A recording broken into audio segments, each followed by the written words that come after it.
వాడు జాయిన్ అయింది 9 సంవత్సరాలకి. 12 సంవత్సరాలు వేద పాఠశాల నుంచి బయటకు రాకుండా వేదాన్ని అధ్యయనం చేసి 13 సంవత్సరాలుగా వేద గురువులుగా పిల్లలను తీర్చిదిద్దుతున్నారు.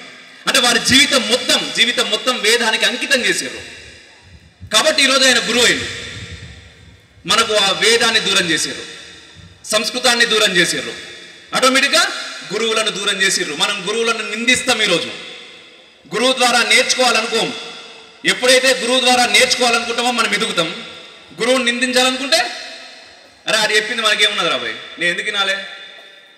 వెంటనే మనం స్కూల్లో సారో మేడమో ఒక దెబ్బ వేసింది మన మీద, ఇంటి నుంచి ఉరుకుతాం ఇట్లా తల్లిదండ్రులం. ఎందుకు కొట్టినావు మా అని? కొట్టనీకి పంపించినామా?